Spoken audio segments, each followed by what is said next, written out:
Rams fans, welcome in on this edition of Rams Showcase. The wait is over.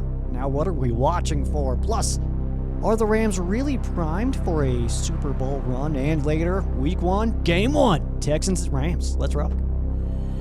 We here, man. We gotta take advantage of victory on one way. Let's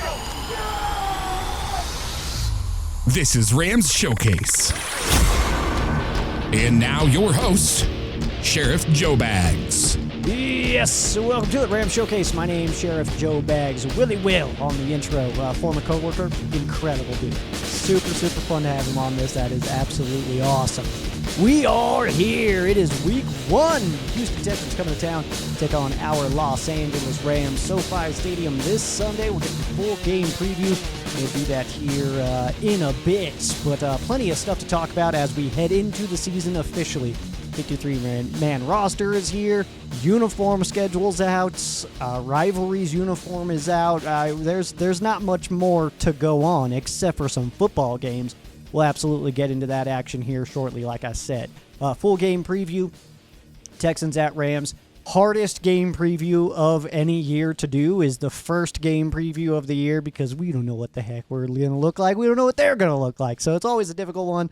It's very difficult until we get to probably like week 7 or 8. And then we start to at least kind of feel like we know who people are at least a little bit more. So that is the good news. We are finally here. So the uniform schedule, that actually released today. Let me pull this bad boy up for us so we can kind of take a peek here. But we open at home against Houston Texans in white. 3 bone games. That's rather exciting. All of them are on the road in Tennessee, week 2. Week 6 in Baltimore, and then Week 17 at the Atlanta Falcons. So no SoFi bone games. It's still going to be awesome nonetheless. Week 11 is the rivalry game. We get 6 games in white and 7 games in royal. That uniform schedule is out and ready for you, and so now you can coordinate. That's what I wait for, honestly. I'm a little bit of a dork when it comes to coordinating with whatever the Rams are going to be rocking out there. So absolutely love to see it. But uniform schedule finally out. So we got that. Pants pick's going to be an awesome one all year long. We got that obviously on the way, part of the game preview as well with the white jersey for week 1. Before we get into game preview stuff, though, I wanted to kind of talk about the Rams experience and guys that we have on this roster right now and kind of how many games they've been around with us. And we only have 2 guys spending more than 100 games as members of the Rams, and the names don't surprise you, or shouldn't surprise you. Rob Havenstein, Tyler Higbee, 141 for Rob Havenstein. He has only played for the Rams as well as Tyler Higbee. He only played for the LA Rams, though, Tyler Higbee, part of that 2016 draft class.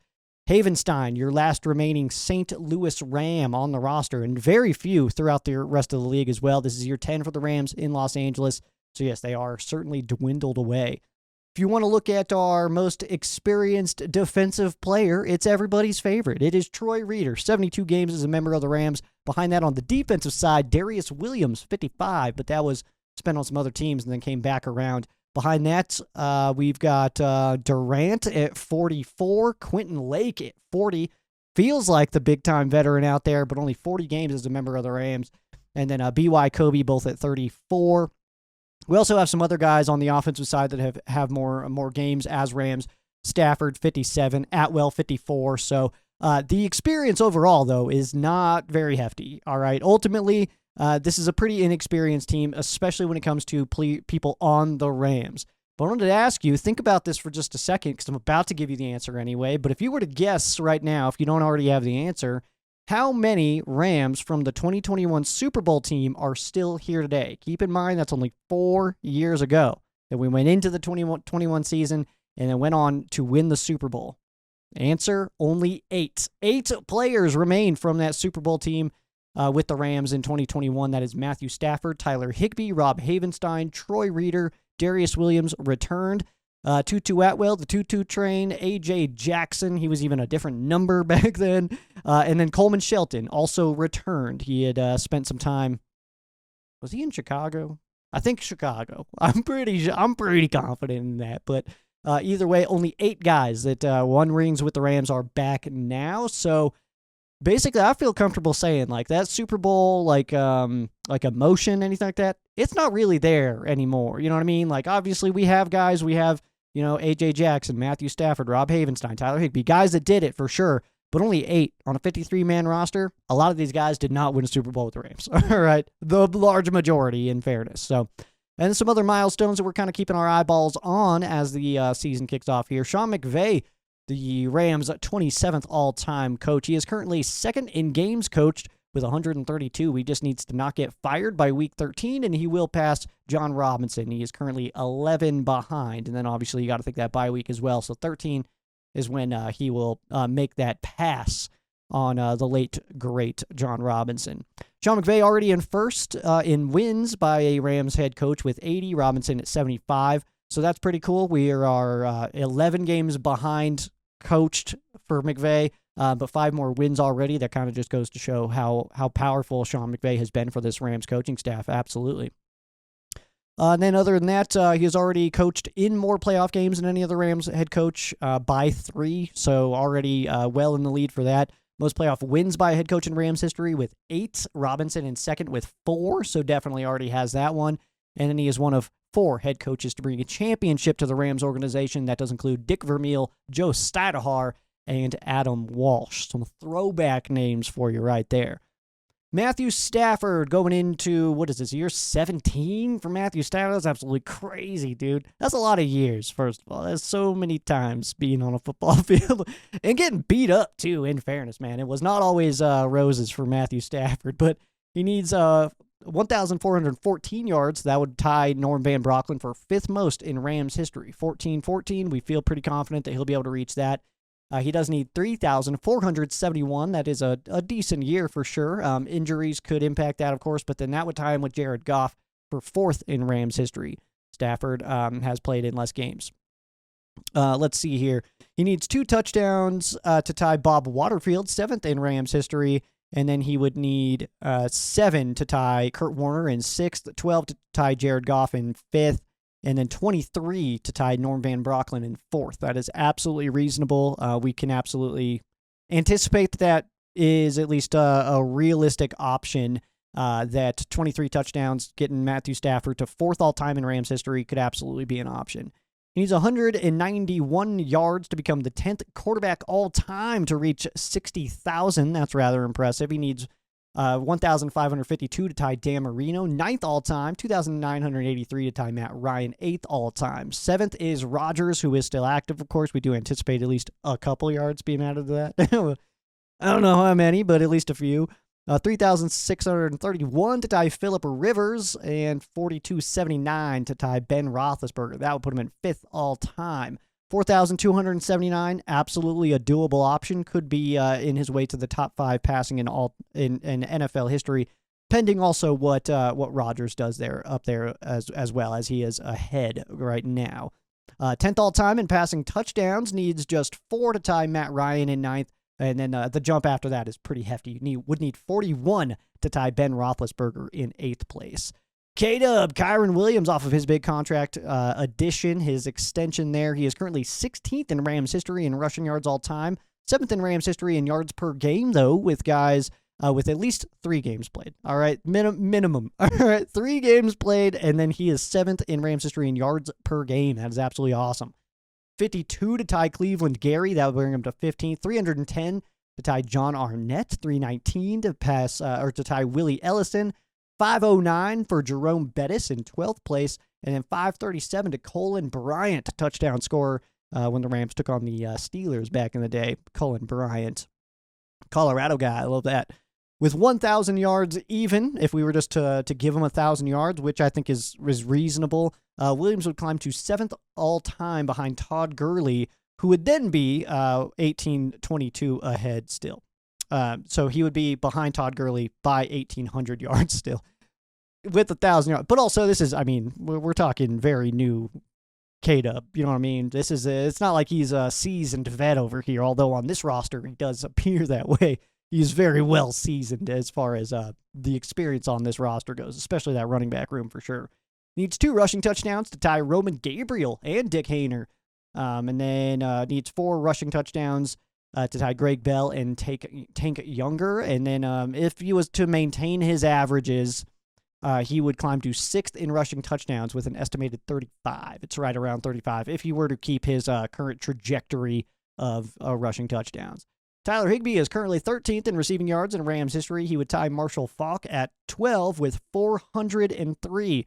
Certainly realistic, but 403 on a season for Tyler Higbee, that feels like about what we can expect from him, especially at this age. Obviously, going into year 10 for Tyler Higbee, Big Rig Higgs, that is definitely a bit of a tall order. That's a lot of yards for a guy who's now sharing a room with 3 other dudes who are also very talented. So 403, not trying to say Tyler Higbee can't hit 403, but it's you know what I'm saying. I feel like you know what I'm saying. Puka Nacua going into year 3 is currently 20th in receiving yards in Rams history already. That is absolutely crazy. Maintaining his current season average, he would end with 3,714, good enough for 13th in Rams history. That would be ahead of Tyler Higbee, who is, of course, still climbing as well, so you never know. Needs 114 to tie Ricky Prohl in 19th. That could happen on Sunday. And with an even 1,000-yard season, that would put Nacua into 16th all-time, ahead of running back Steven Jackson. No Rams milestones for Devontae Adams that we're keeping our eyes on, but he is currently 20th all-time in receptions. He is currently 13 behind Brandon Marshall for 19th place, so that's absolutely possible. We could see that as early as this weekend. More realistically, I'd say that happens in Tennessee. He is 33rd all-time right now in receiving yards. With 60 receiving yards, Adams would tie Michael Irvin ahead of him. 217 to tie Derek Mason for 31st, and an even 1,000 would put Adams into 22nd in all-time in receiving yards, which is rather exciting stuff there. Adams is 10th in receiving touchdowns. He is just 2 behind Mike Evans, who is still, of course, playing. 8 behind Tony Gonzalez. We feel like he can certainly reach that. 13 behind Antonio Gates. 18 from Larry Fitzgerald. 25 from Marvin Harrison. And 27 from Chris Carter. Tall task? Absolutely possible. I'm not saying no, dude. I'm not saying no. Josh Carty, kicker man. I love this guy. Cardion Wayne going into year 2. He is currently 53rd all-time in points scored in Rams history with 119 coming off that rookie season. Same pace if he just were to get that 119 every single year. So that would put him at 238 after this. That would climb him up to 27th in Rams history. Same pace after year 3 would put him in 14th ahead of Cooper Kupp. Same pace after year 4, that'd put him in 9th. So as long as he just doesn't screw it all up, man, he could be a top 10 scorer by the time he's signing a second deal, which is obviously awesome there. That's obviously if he stays at his current pace. He's absolutely killing it. Jeff Wilkins, the Rams' all-time leading scorer, he averaged 111 a game. And, you know, Carty obviously off to a good start as far as averages go, but also Jeff Wilkins hit 163 in 2003, which is absolutely crazy. And Jeezy put up 158 in 2017, which is nuts. He had a 108 average, though. So definitely up and down. Jeezy also did deal with injuries kind of like throughout his whole time. So we got to consider that as well. So that is kind of what the milestones that we're looking out for. There are certainly a few that we're keeping our eyes on as we head into week 1 against the Houston Texans. But you know what? There's some comments being made out here that the Rams may have gotten worse. You know, we're not really talked about as one of the best teams in the NFC. You know, the Packers go out, get Micah Parsons, and everybody's like, "Yo, Packers going to win the Super Bowl." And it's like, yo, man, they spent 2 first-round picks of $47 million a year on Micah Parsons. We got Jared Verse for 1 first-round pick. What's up, man? What's up? So we're going to be looking at each position group here shortly, and then we'll get into our game preview. But we'll dive into, have the Rams really gotten worse anywhere? Anywhere on the field, have the Rams gotten worse? That's after this break. Rams Showcase.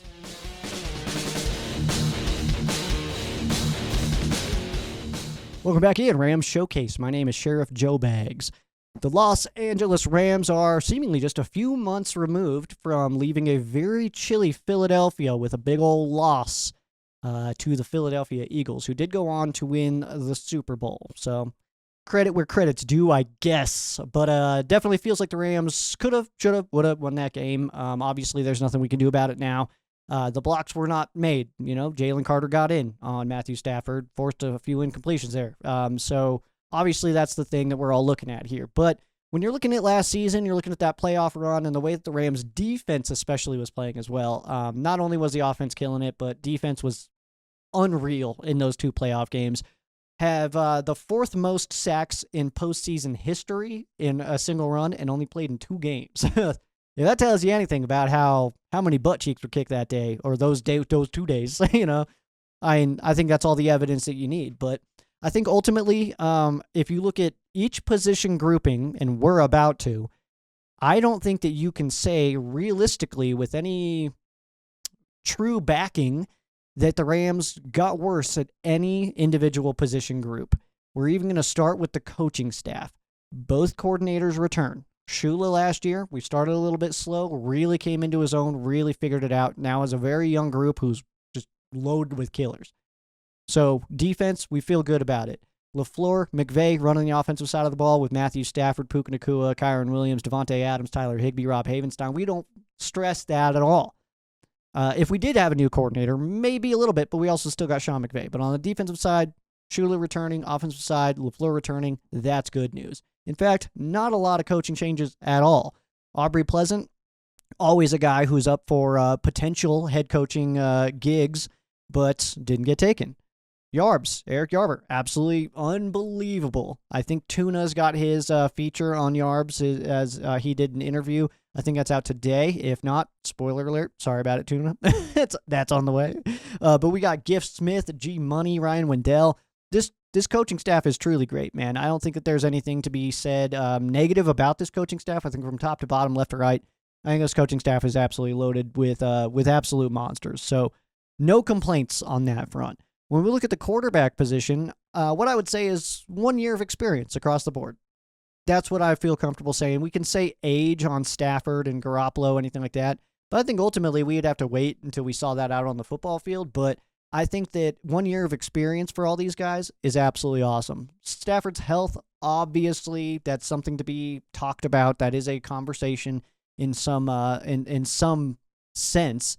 But who am I to say he won't play through anything, dude? Who am I to say that Matthew Stafford won't play through anything? Jimmy Garoppolo now gets another year in the Rams offense and played a lot with the ones in training camp. So if needed, there's at least a comfortability there with Jimmy Garoppolo and his ability to run this offense. And then we saw what Stetson Bennett did in the preseason. He looks like he's definitely taken a little bit of a step forward in his growth. So absolutely love to see that. I think this unit's better.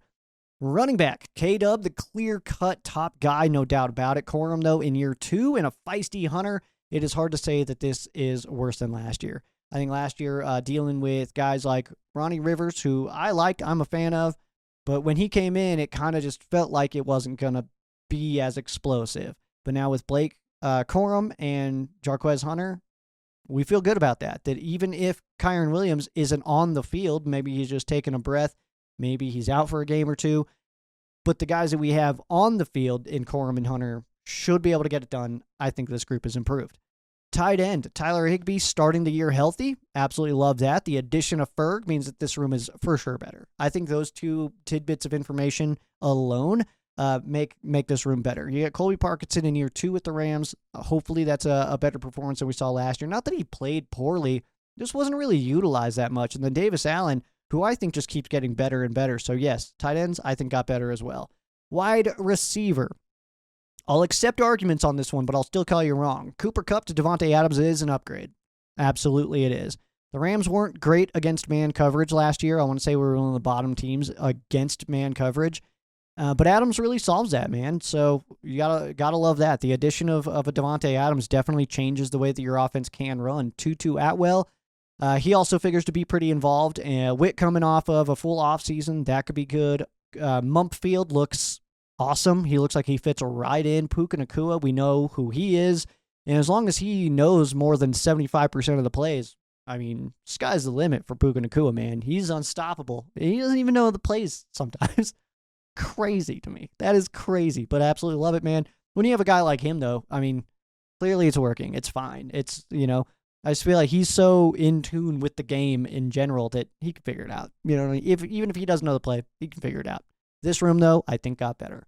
Offensive line, we all love Bo Limmer. Bo Limmer's awesome, dude. Bro Limmer out here, he's incredible. But Shelton is certainly an improvement in the middle. A.J. Jackson, the question mark here, but overall, I think that including our depth, we are better than last year. And that's considering you change out like a note boom for DJ Humphries. You got Quessenberry now sitting on your bench as well. So I think that ultimately I really like this offensive line, even the depth. And Bo Limmer, now his experience, now he gets to sit on the bench and learn from Coleman Shelton for a year, 2, 3, however many we get to see that.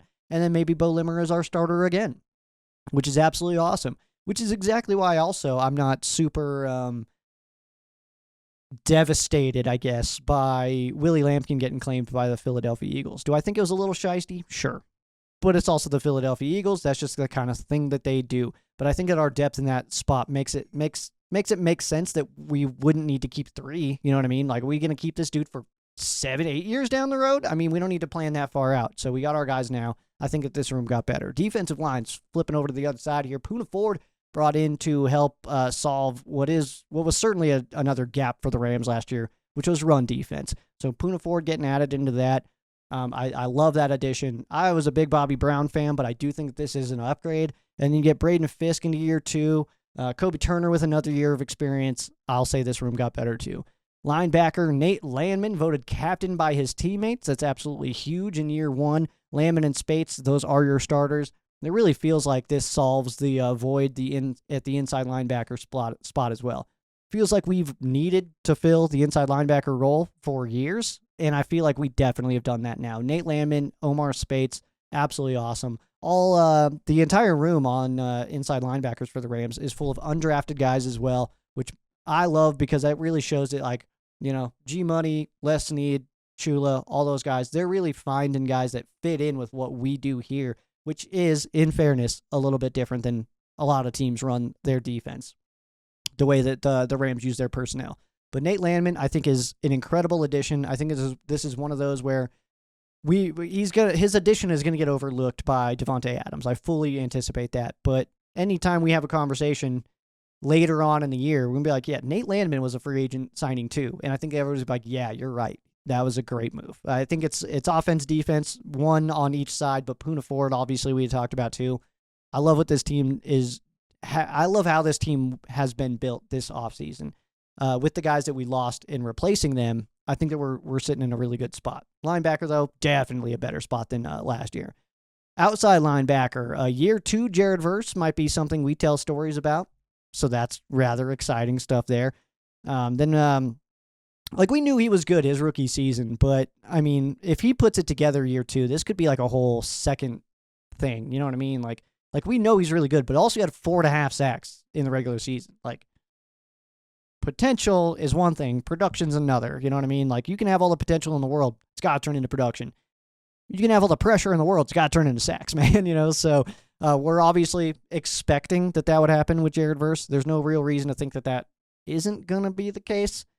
All indicators are that, year 2 Jared Verse is like basically a superhero. So 2025 Jared Verse might be a thing that we tell stories about, just like 21 Cup. Just saying. This group got better. I think that with experience overall, Michael Hoyt is certainly a hit to this room, but I love the way that Byron Young handled his offseason, Jared Verse handled his offseason. Nick Hampton is a guy I've kind of been pounding the table for a few years. I think he's great. But he's definitely going to get his chance to slip in to the defense and get in on rotation for sure. And then Josiah Stewart, he's wearing number 10 now, so I don't know how everybody feels about that. I know everybody hated when Britton Covey was rocking it. It was just for preseason, but now Josiah Stewart rocking number 10 for the Rams. That'll be interesting to see that number on the other side of the ball. I still, if you, not even kidding, if you say number 10 Rams, my brain immediately was like Mark Bulger. So that's where I'm at with it. But obviously we know the legend of Cooper Kupp and rocking the number 10. But outside linebacker, got better. Cornerback. This is the one room that I'll let you argue and maybe give in. But probably not, though, still. You know what I mean? Because I think that the real leap in this group, it kind of hinges on Emmanuel Forbes Jr. We've been hyped on Emmanuel Forbes Jr. all offseason. And this unit is fine, in fairness. It's fine. Darius Williams, Akella Witherspoon, Kobe Durant, these are all good players, all right? But when is the breakout of these good players? You know what I mean? Like, they're just like, there's a lot of times with this grouping where they make a great play, and then they get beat. Make a great play, then they get beat. So we've always just kind of needed the timing to work out real well on when the great plays happen. And we saw that a bunch last year, which is good news. I mean, was it against the Cardinals? Akello had that interception right at the end that, like, he was going to the ground. It was absolutely incredible. But that doesn't always happen, you know what I mean? So, like, sometimes he's just out there getting toasted. So then that happens with everybody in the corner room. But there's something about Emmanuel Forbes Jr. coming into this season that just feels like it's good. It feels like that's going to be a bit of a break. If we had to pick a breakout candidate, I'm going Forbes easily all day long. By the way, switching his number from 25 to number 1, vacated by Darian Kendricks, a new number out of there. But I will say this group got better simply because of another year of experience. Akello finally had a full offseason with the Rams. Darius Williams obviously back now. Kobe Durant, I feel good about, as well as Emmanuel Forbes Jr. So I do like this group, but as far as addressing it in the offseason, that's not something that the Rams explored.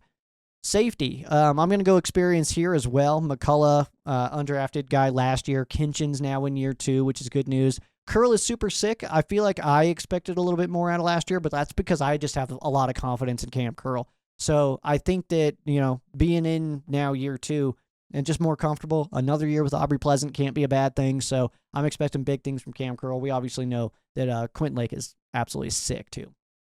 And then on special teams, I'm going to give the argument again for another year of experience for this young unit. Definitely not worse. Ethan Evans, I think that he would be like my creative player. It's exactly Ethan Evans. Strength, speed, and everything. It's exact in any game. Now, I'm not just talking Madden. I'm talking like GTA, okay? I'm thinking Tony Hawk's Pro Skater, World of Warcraft, whatever you need to call the game, man. I'm picking Ethan Evans as my creative character. That guy's absolutely awesome, man. He's going to hit the moon one day. He's going to hit the ISS out of the sky. Absolutely love to see it, dude.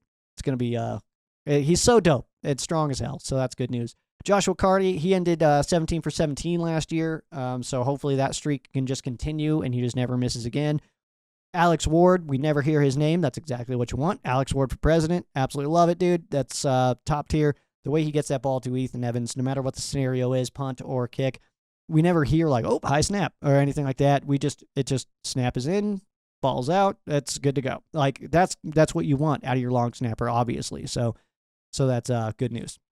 But let's we're this is a long episode. It's week 1, dude. We're here for it. Let's have fun. But we'll get into our game preview here just on the other side. But first, just wanted a quick mention here of the rest of the West. The Seahawks and the Niners do face each other, so obviously somebody will be in first place and last place with that. And then Rams-Cardinals will be in the middle. Cardinals playing against the Saints, who are starting Spencer Rattler. We'll see how that goes. I don't think Spencer Rattler is very good. I'm not also in the NFL. So take that for what you will. Full game preview. That is next on Ram Showcase.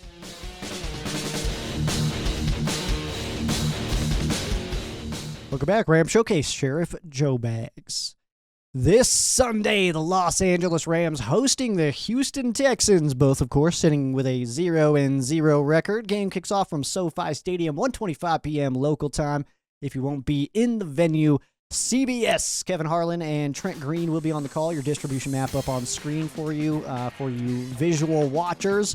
The Rams game going to be shown in the blue zone, so not a whole lot of coverage here.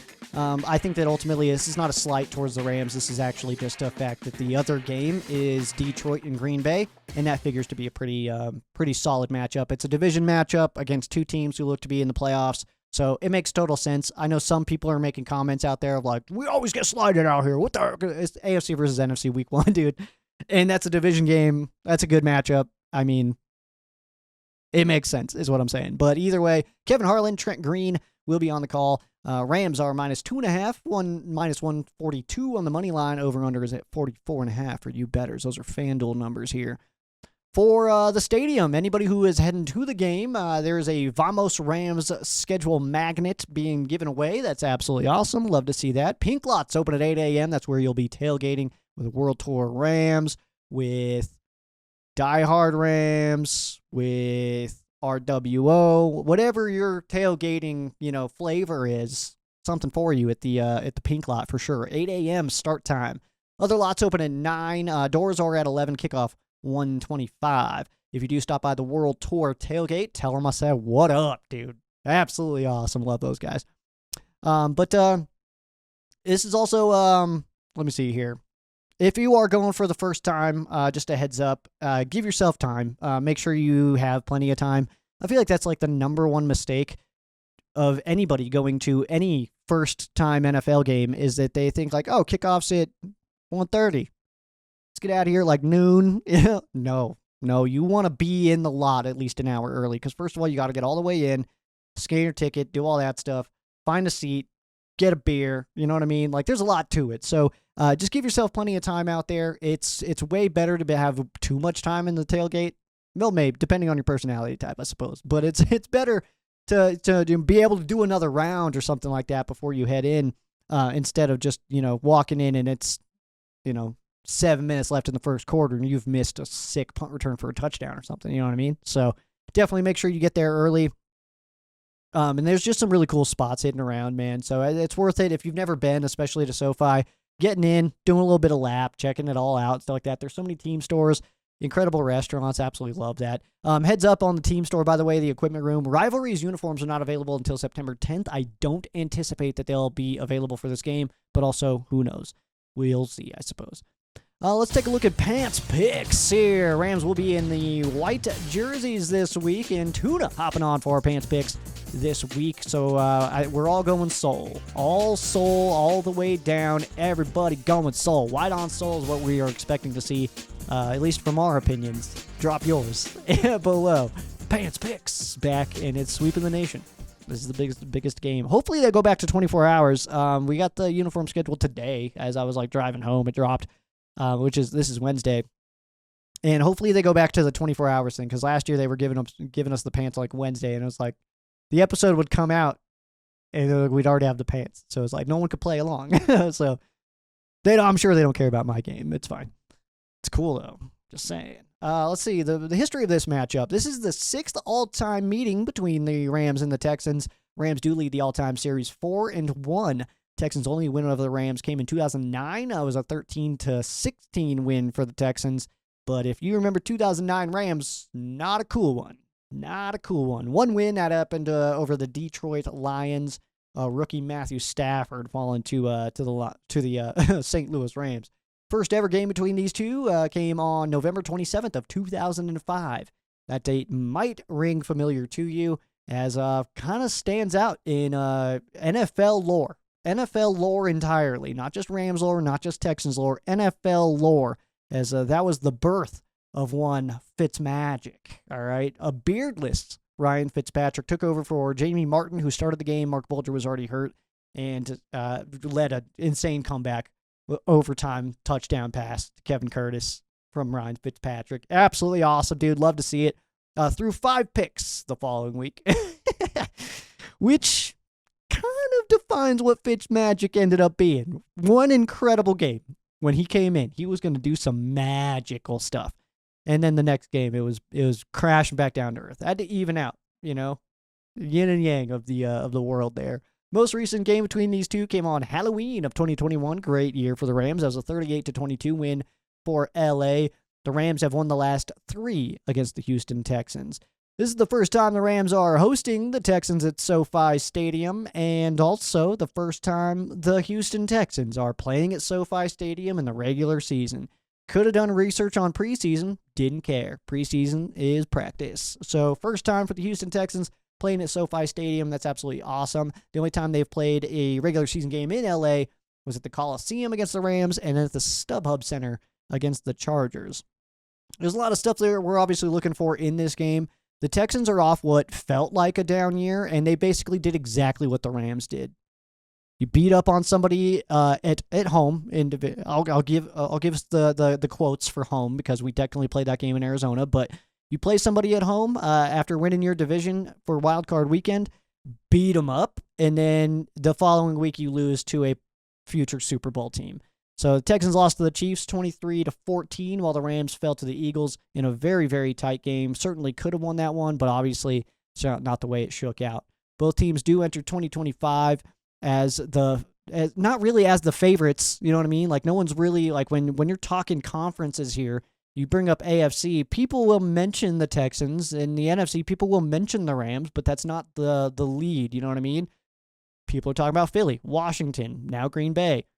That's the conversation. In the AFC, people bring up Kansas City, Baltimore, like reasonable, Cincinnati. Like, you're bringing up teams that are reasonably Super Bowl favorites, but these are two teams that could absolutely be meeting again for the final game of the season. That is absolutely realistic. This is a damn good football team. And I don't want to, like, sit here and be like, we're probably not going to, like, I feel good about this game, but I think that we should go in with the respect of the opponent in the Houston Texans, who are a really good football team. The Rams could absolutely lose this game. Could absolutely win it too, but, like, let's not pretend like if the Rams lose this, we're cooked or we're terrible or anything like that. Houston's a very good football team. And again, they won a playoff game last year, lost to the Chiefs.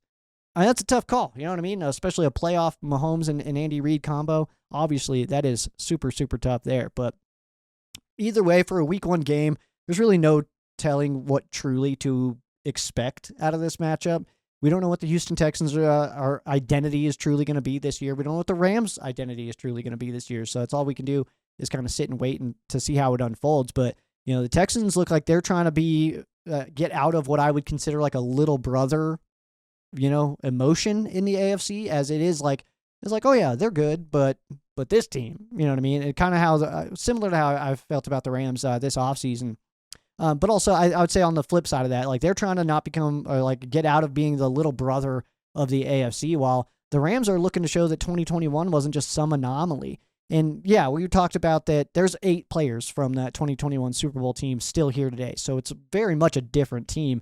Almost feels a little new era-ish, but it's McVay and Stafford. And that combo there, I mean, they win another ring, especially with what is essentially a whole new team. That conversation comes in now. This duo, Stafford-McVay, is quite the duo. 2 rings for Stafford and McVay with very different teams, I think puts them in that conversation of all-time great combos. The best? Maybe, maybe not, but it's at least a conversation at the very, very least. Let's take a look at the matchup between these two teams. We're going to start with the Rams offense going against the Houston Texans defense. And keep in mind, we are looking at last year's numbers, so take that for what you will. But in total yards, Rams are 20th on offense, 6th defense for the Houston Texans. Obviously a mismatch there. Texans defense, though, is really good. Passing the football, 10th in the NFL for the Rams offense, 6th for the Texans defense. Running the ball, 24th for the Rams. We do hope that that number jumps up this year. 11th ranked run defense for the Texans. Average points being put up, the Rams put up 21.6 last year. That's 20th.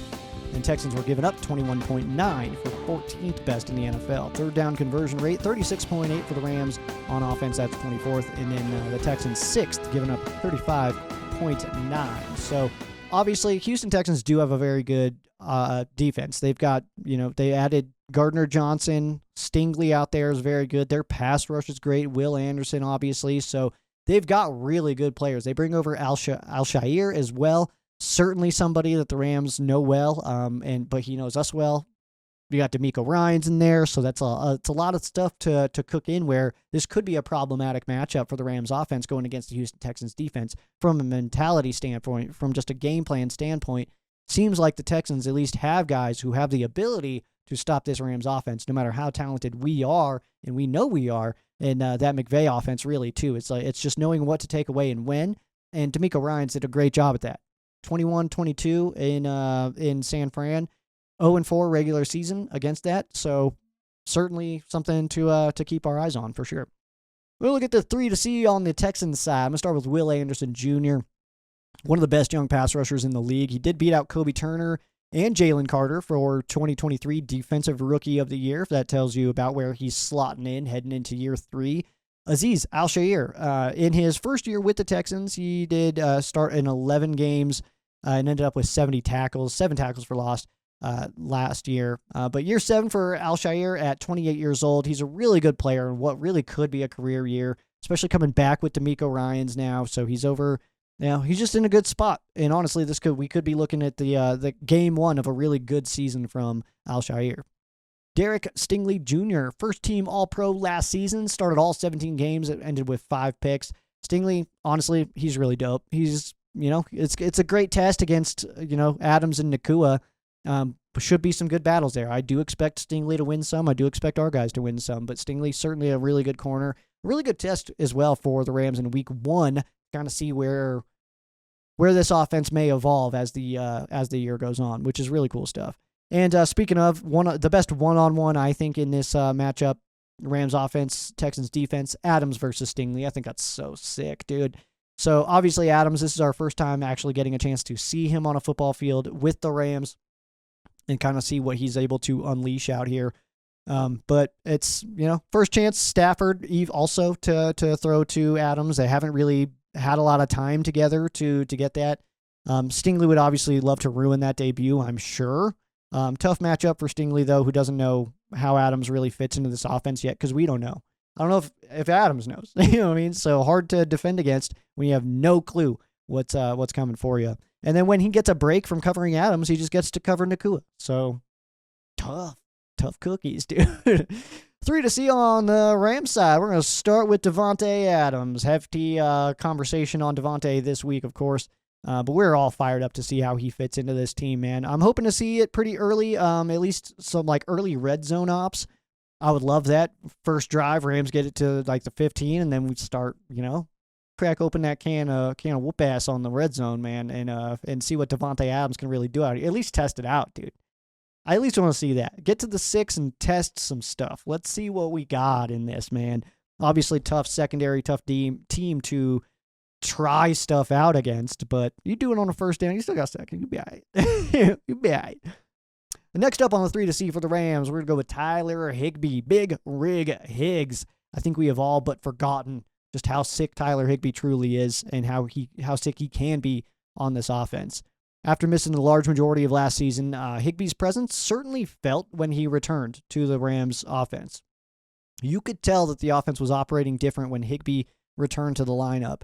Then we went in and draft Ferguson. I get a real Woody and Buzz kind of situation here going, where it's like I want to play with you anymore, Higbee, is how the Rams fans mindset is of oh no, we got Ferguson now. All right, Higbee, you're good. And it's wait a second. They're both pretty sick still. Higbee can still get it done for sure. We'll see how long he is able to stick around. Rams are fairly quick to move on from guys, so we'll see, especially if Ferguson goes off this year. We could be looking at last year for Tyler Higbee. Not that I want that or anything like that, but it certainly is an option. But I do think that Higbee kind of reminds us who he is in week 1, so I'm rather excited to see that. And next up on the 3 to see here for the Rams offense, I'm going to go with Coleman Shelton. We may not notice it this week. We may not notice it next week. But there will absolutely be a situation where we see Coleman Shelton make some sort of call that makes the protection absolutely perfect and the Rams pull off some kind of sweet play. The Rams are going to win a game because of Coleman Shelton, and we're not even going to know about it. You know what I mean? That's Rams fan, your average fan watching, drinking Coors Lights on a Sunday are not going to catch when he points this way and the defense does something and it was oh, he knew. And then it works out. Rams score, touchdown, win game. You know what I mean? No one's even going to know except for him and the team essentially is going to dude, you nailed that. You know what I mean? And that's kind of what we were missing from Bo Limmer. Not a bad player. Love Bo Limmer. Excited to hoping that he takes back over that starting center role when the time comes. But really what we're looking at now is the fact that Coleman Shelton coming back is so nice. Okay. But then, like I said, I think it's just going to be one of those where it's not going to come up in the broadcast. They're not going to be oh man, what a move by the center pre-snap. They don't really do that, okay? But just know I got your back on the following episode of Tuna and the Sheriff on the following Monday. We'll definitely be talking about that, so that's good news.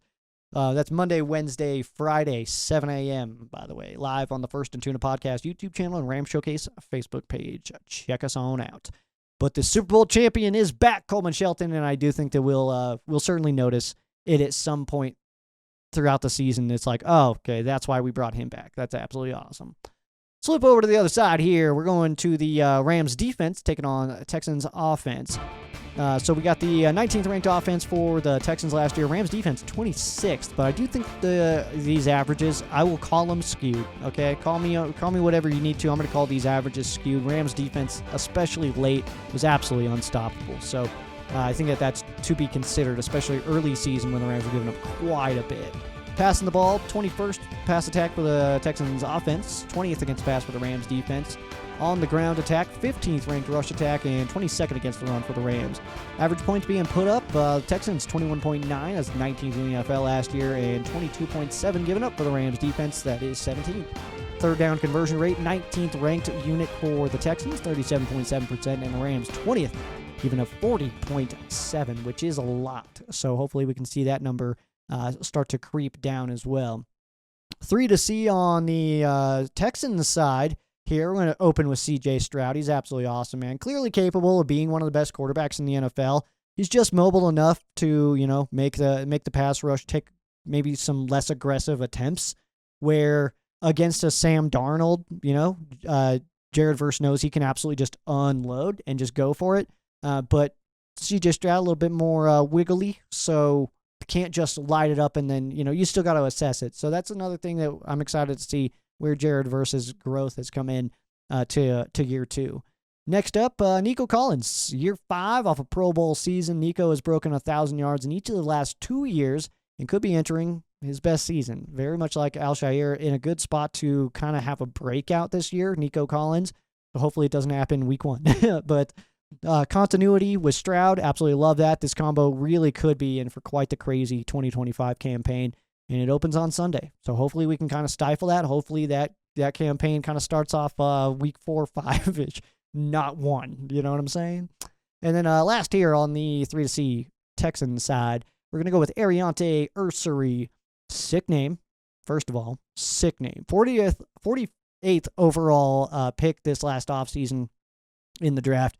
And his first task is blocking Jared Verse, who currently has the 6th best odds in the league to win Defensive Player of the Year. Tall task for sure for Ursery, but sweet chance to show that he belongs in this league. But tough, honestly. That's a tough call. But at the same time, I mean, if you're a true NFL player and a true, competitor, this is kind of what you want. If you're Ursery, you want to go in week 1. And it's like, because if you get smoked by Jared Verse, people are going to be like, yeah, dude. Like seasoned vets get smoked by Jared Verse. But if you can come in and kind of hold your own, people can be like, hold on a second. Who is this guy? You know what I mean? So this could be a whole big thing for Ursery. In just one game, he can change a whole lot of the narrative of how his career gets talked about, at least from this standpoint right now going into rookie season. Best one-on-one here, I'm going to give it to Landman versus Chubb. I hear Landman pronounced, by the way, by a lot of the Rams staff and mic'd up stuff. Landman? I don't know, man. It's I feel like whenever it's a last name, it's Min, you know what I mean? It's not like Joshua Superman, you know what I mean? It's Landman. I don't know. I don't know if that makes sense. Also, pronunciation guide not out yet. Still fighting for that. Anyway, it's year 1 for the Texans, who were 8th. Excuse me.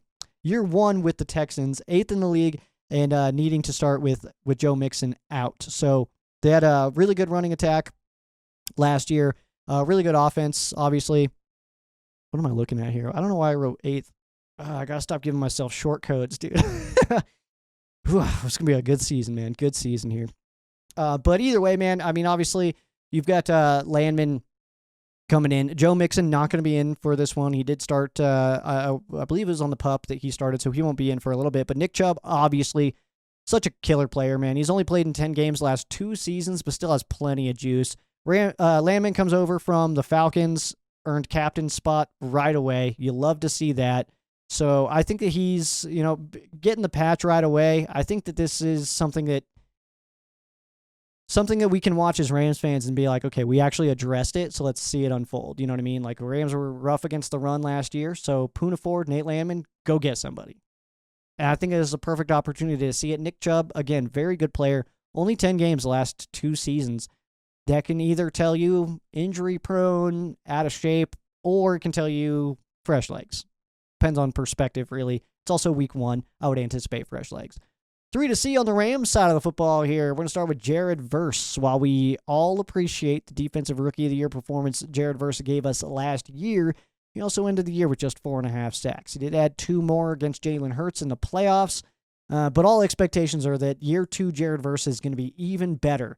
Gets to start off that Defensive Player of the Year journey against a rookie. We already talked about him and Ursery, so I think that's such a sweet deal to be able to enter your season against a guy, against a rookie.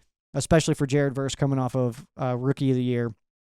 Also, MVP, Offensive Rookie of the Year, Defensive Player of the Year, and then both Rookies of the Year. The little shield, NFL shield on their jerseys is going to be gold this year, which I think is rather exciting. It's just a cool little tiny touch to the uniform to say, like, last year, that guy was sick, which I love, man. I'm a fan of that. Next up, I'm going to go to Puna Ford. Not to be overshadowed by Landman, Ford was absolutely brought in here to help the Rams stop the run. And it's a great chance to see what Puna brings to this Rams defense against what is considered to be not the dopest of offensive lines. Obviously, Chubb, powerful runner. They did make some changes to their offensive line, so it may just take them time to really gel. I think that getting the Texans early is actually beneficial from the front's standpoint. I do think that C.J. Stroud is a little bit in danger this week, considering shuffle on the offensive line. Rams defense comes in just, ready to fire off on people. Very young group, back from last year, except for the addition of Puna Ford. No complaints on this side. But Puna Ford coming in, I think that we should be able to see pretty quick how he's impacting the run game, which we need it. So absolutely love to see it. And then last up here on my 3 to see, I'm going to go to Emmanuel Forbes Jr. I'm not exactly sure what to expect as far as reps go for Forbes, but McVay, Pleasant, they've all been really high on Forbes all offseason, and all indications from camp are that he could really be our best cornerback. So that's kind of what I'm hoping to see, looking to see. Is he our most talented corner? I think that absolutely could be the case by the end of the season. Emmanuel Forbes Jr. could be our number one corner, passing Akella Witherspoon and Darius Williams on the outside. You heard it here first, all right? That's what kind of we're looking at right now as far as your game preview. As far as getting into all the X's and O's and stuff like that, man, it's hard because this is week 1. But ultimately, man, I think that we're in a position right now. Everybody practiced. There's nobody hurt, which is really, really good news for the Rams going into this year. The last 2 seasons, the Rams have entered week 1 kind of beat up, so that's really good news. We get a situation where we come in healthy. Stafford's not even listed on the injury report at all. It just feels like the Rams took this offseason in training camp, excuse me, and kind of just did they just did a little bit different, a little bit more conservative, I think, going into the season, as to just make sure, let's just get our 53 on the field at least. You know what I mean? Like, it's cool to have our final 53 and guys that we know we want to keep, but we also didn't see any changes to the 53 from the cuts. We have seen that in the last few years, and I think that injuries were a really big part of that. So I think that's something to be considered. But going in week 1, healthy, I'm not sure if we're anticipating whatever, any kind of explosions, but healthy, just be efficient. That's kind of what I'm looking for here. We have another game preview headed your way on Tuna and the Sheriff. That will be on Friday morning on the First and Tuna Podcast YouTube channel, the Rams Showcase Facebook page, so you can check it out there. Also, pregame lives are back this year. I just need to get a phone carrier, otherwise I'm just going to be holding it like an idiot. But that's back this year as well. Hoping to be able to work in some giveaways on that. I'm not sure if we'll do one week 1, but those are certainly on the way. Rams, Texans, CBS, 1:25 p.m. local kickoff time. If you're not going to be at the stadium, if you are going to be at the stadium, take all the pictures, dude. Send them my way. Absolutely love to see that. If you're there for the first time especially, please send them. That's absolutely awesome. I don't even know if I want to say that part. There's a little thing in the stadium that pops up that says something about Showcase, and you can send in pictures. I get so many followers every Rams game day, so I'm so excited for that. I'm not the one who can put your pictures up on the Jumbotron, but I appreciate the follows. That's absolutely awesome. We got Fan Quesos. That's next, right here, Ram Showcase.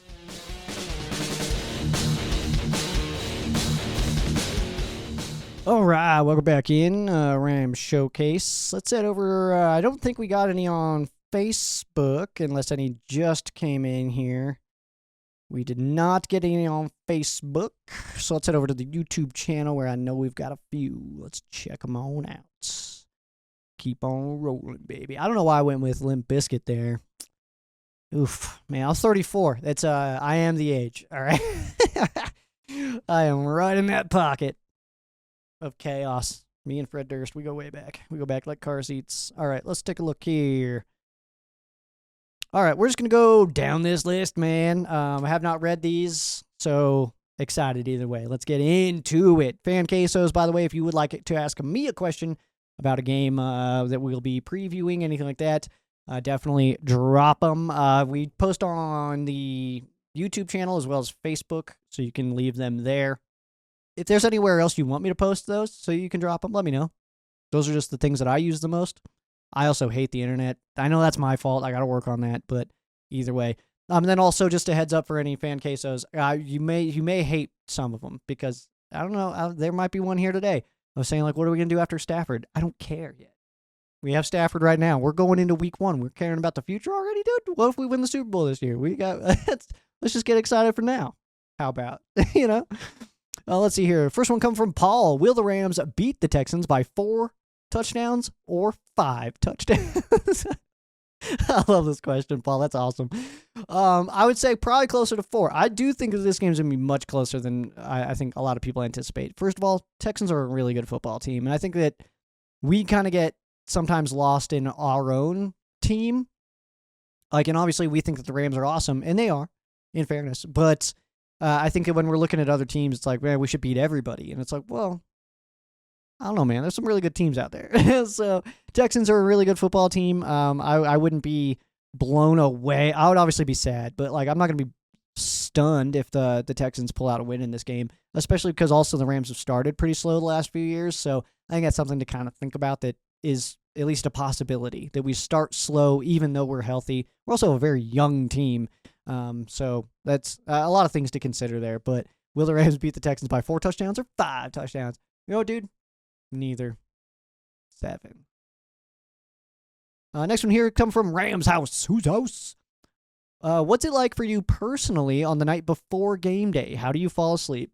Like a friggin' baby, dude. I actually have no problems anymore.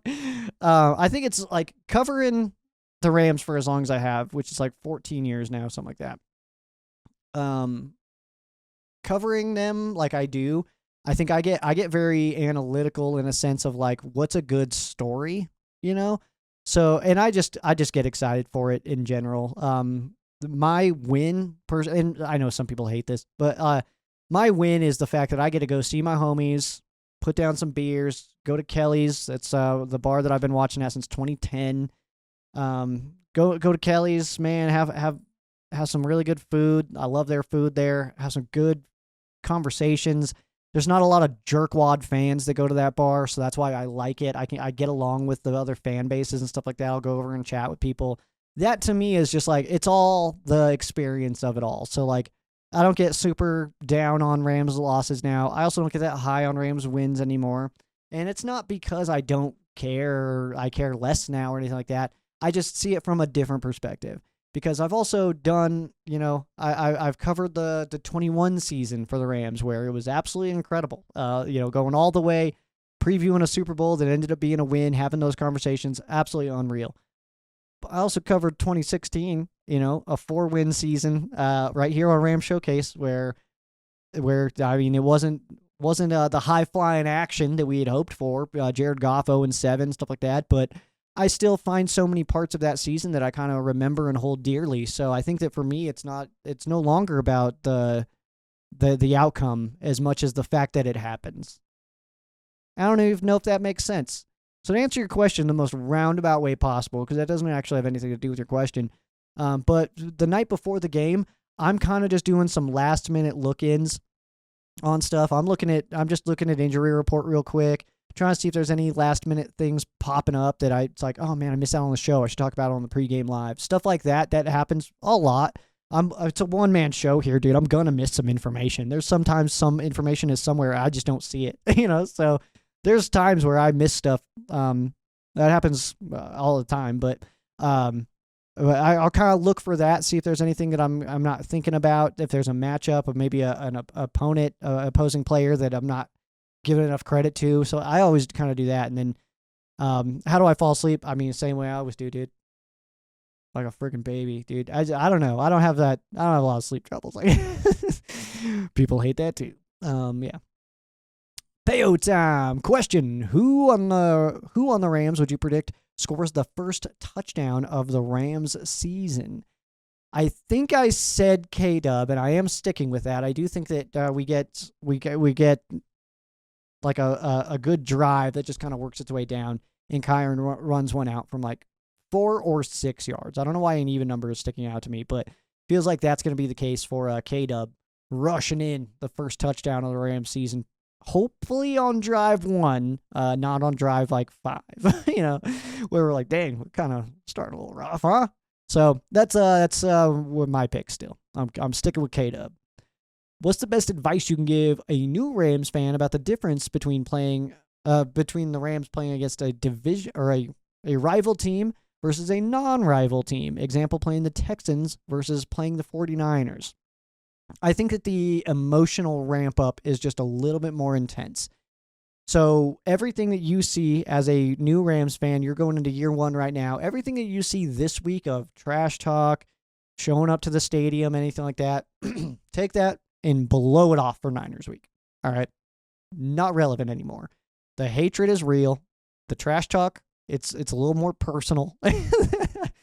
It's just a whole different thing. Like, it's like what Rams fans have on. I don't know which one's the real one and which one's the mask, but you know what I mean? It's like one of them, you take off the mask for one of these. I don't know if that's being nice to like, and maybe it's not even nice. Maybe it's just like a fact of, and we're not jerk fans either, which I absolutely love. I would hate to be, if I was part of like an Eagles fan base, I would kind of have a difficult time with that. And I know you got to support your own squad and stuff like that, and even your own fan base. And I do, because I think Rams fans are great, but I think I would have a difficult time if my fan base was known as being just huge tools. You know what I mean? I think I would not like that as much. Probably wouldn't be doing all this if I'm being completely honest. I'd probably just be out here trying to be like, no, I'm a good one. I'm a good one. I'm not going to be a jerk to you. Like, the only thing I say, if my team ever beats your team, which if you're watching this, an hour in, probably a Rams fan, if I had to guess. But if my team ever beats yours, the only text I'm sending to you is, hey, good game. Lots of fun to watch. Something like that. Something along those lines. Win or lose, doesn't matter. You could absolutely smoke my team. Hey, good game. Doesn't matter to me. That's all I'm sending at the end. You know what I mean? Not gonna be like, you suck. You suck because they lost. You were a failure. I'm not going to get into all that. So, but Niners week is a different thing, man. Niners week is a whole different thing. I hate that we get it a Thursday game. That's so whack, dude. Niners week gets truncated to 3 games. Boring. Anyway, next one here from Peo. Which Rams player was your first professional high five?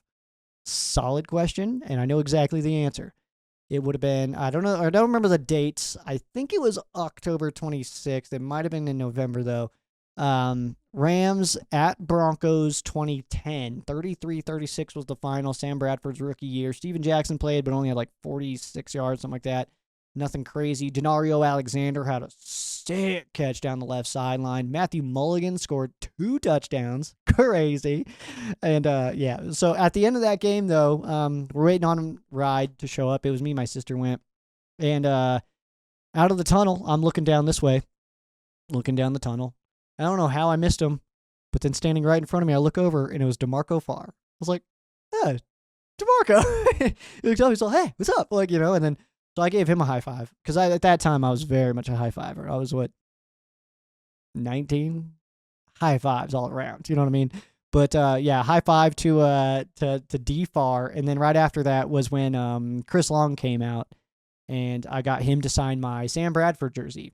So if you ever see a blue Sam Bradford jersey with a Chris Long signature on the back, signed with a number 72, that's mine. It was stolen from me. So, stolen out of my car. Still miss that thing. That thing was sweet, man. I got that jersey before Bradford even wore it. Loved that. Absolutely awesome. Good times, man. Sammy B. Oh, what was. But yeah, that was my first professional high five. Now I wouldn't even be able to tell you how many I've gotten. Not to like brag or anything, but that's kind of a thing. I've now been able to get autographs directly from and high five plenty of Rams players, which not enough in fairness. So hopefully more. These last 3 here coming from Rams house. Whose house? It says, who will be the most underrated player to help the Rams beat the Texans this game? Tyler Higbee. Big Rig Higgs, man. I don't think he gets nearly enough conversation, enough voice time, even from Rams coverage. I think that ultimately he's one of those guys where we're a 3rd and 3. Look for Higgs, dude. I mean, obviously we got Puka, Devontae, Kyron, all those guys. Big Rig Higgs, man. He is no joke dude. He is no joke. Same draft class as Jared Goff. He's been around for a while. He can absolutely get it done. And the way, it's not just like he's going to light it up and be known as like the best tight end of all time or anything like that. He's not going to creep in and be a top 5. He's probably not a Hall of Famer. Let's be real here. But he is so good in our offense. I think we all forget that. I forgot it last year when he came in. It was like, yo, this is sick, dude. Like, I forgot how fun he is to watch in this team. So, yeah, it's almost like, who's that 89 out there? You know what I mean? Like, it's like, of course it's, but I think we all forget that he is so talented. I could totally see him being like the guy who scores the go-ahead touchdown to win this game this weekend. Absolutely. Next one here from Rams House. What would it be like riding to the Rams game with Matthew Stafford? This would be a game he's playing in, not going to watch. So, first of all, it would be weird because I feel like he'd be real quiet. I feel like he's just zoning in. You know what I mean? Like, I feel like I'd be in the passenger seat trying to show him Instagram reels, and he'd be like, nice. Just keep driving. No music for some reason. It's silent. You know what I mean? And then, and he's just driving. All of a sudden, all you hear is like the,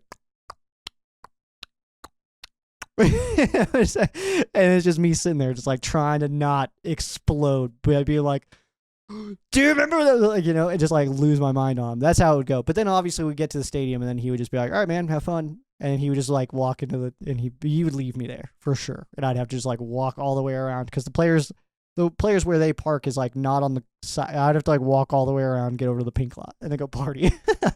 And at the end, I'd just be like waiting by his car, I guess. I don't even know what he drives. Probably something boring, but I'd just be like waiting for his car, waiting by it, and just like watching his press conference on my phone. And just be like, any minute now, he'll be out. They're like sweeping, and I'm just standing there. It's like, yeah, I'm just waiting for my ride. Matty, I don't know, man. Next one here from Rams House. Says, who gets the first sack for the Rams? This is our final fan queso. First sack is going to Verse, and it's coming on the first drive. First drive of the game, dude. He's gonna hit that rookie with some kind of move where we're like, oh, Jared, in his first drive, you got to do that to him, my guy. I think that's kind of where we're looking right now at this one, man. It's gonna be like, Jared, you didn't need to do that on a rookie's first NFL drive. You didn't need to do that to him, my guy. He's probably just gonna light him up. As we've been talking speed rush and all this stuff, he's probably going to bull rush that guy's soul into the dirt and then just absolutely kill CJ Stroud. And then it's going to be one of those where he does the, and dude, Ursary's going to have to get up. He's going to have to TLC himself, dust himself off and try again, dude. And it's going to be not good the whole time. Let's go, dude. I'm so fired up, man. I don't know why that question got me the most fired up in talking about Jared Verse blowing up Ursery. Now I'm like, I'm ready for Sunday. Let's go, dude. Ready for it, man. We're back, of course, next week. We are on regular season schedule, of course. We're in the regular season. Wednesday is record day. I try to get it published as soon as it is done. I publish it. Okay, so if it's late, I'm sorry, but that's just the way it gotta go. But and then Thursday morning certainly be available for you. And then I'll cut out the game preview, keep that by itself.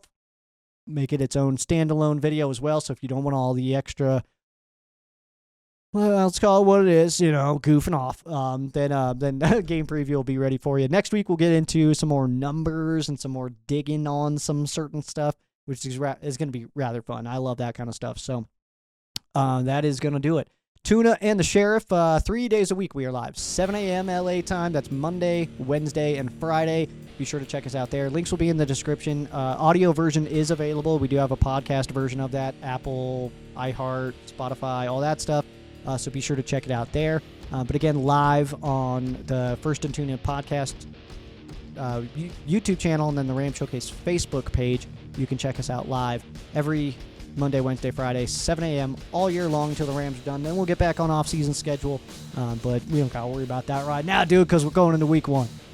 And we're so stoked about it, man. So, game preview on Tuna and the Sheriff will be headed your way on Friday morning.